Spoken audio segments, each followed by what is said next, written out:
Donc ici, dans cette vidéo, on va s'intéresser à la proposition 12 du premier élément d'Euclide, qui dit que d'un point situé en dehors d'une droite infinie, tracez la perpendiculaire à celle-ci. Donc ici, on a notre droite AB, et là, on a notre point C en dehors de cette droite. L'idée, c'est de construire la perpendiculaire de la droite AB, passant par le point C. Donc on va utiliser, alors effectivement il y a plein de méthodes classiques comme construire un cercle de centre A et de rayon AC et un cercle de centre B et de rayon BC et ensuite joindre avec donc là les cercles vont s'intercepter au point C et ils vont s'intercepter en un autre point et du coup joindre ces deux points pour former la perpendiculaire. Donc ça, c'est une méthode qu'on connaît aujourd'hui. Ici, on va utiliser, donc ici, on est à la propriété 12 du tout premier élément d'Euclide. Donc on ne connaît pas tout ça encore. Nous, ce qu'on connaît, c'est les angles dans un triangle. Dans deux triangles, par exemple, si tous les côtés du triangle sont de même longueur, alors leurs angles sont aussi de même mesure. Donc on va utiliser ça pour finaliser notre propriété. Pour ce faire, on va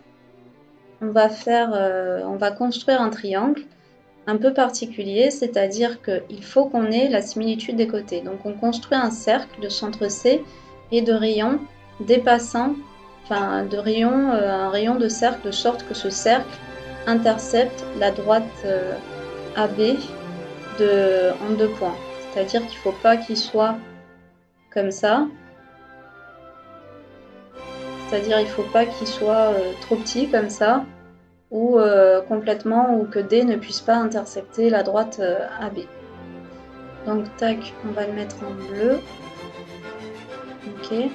Et on va du coup expliciter cette deuxième intersection en un point E. Donc ici on a D et E. Maintenant on va joindre les côtés CE et D et DC.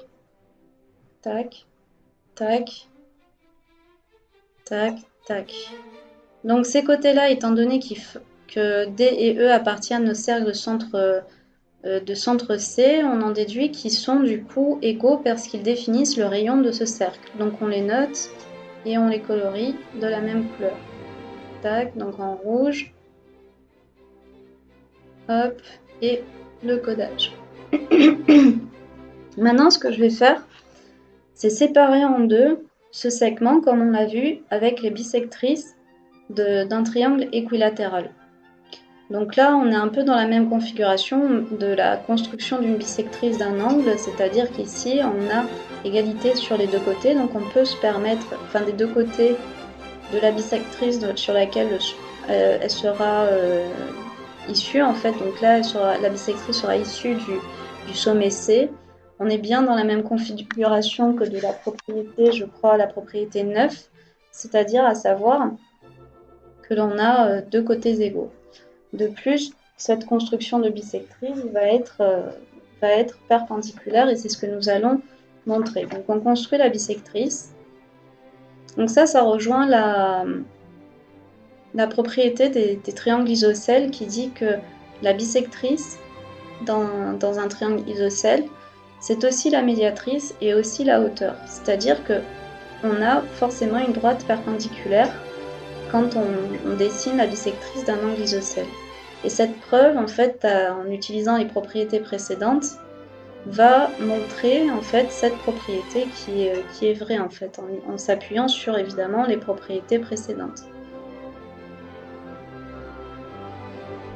Donc là aussi, il y a aussi un autre point.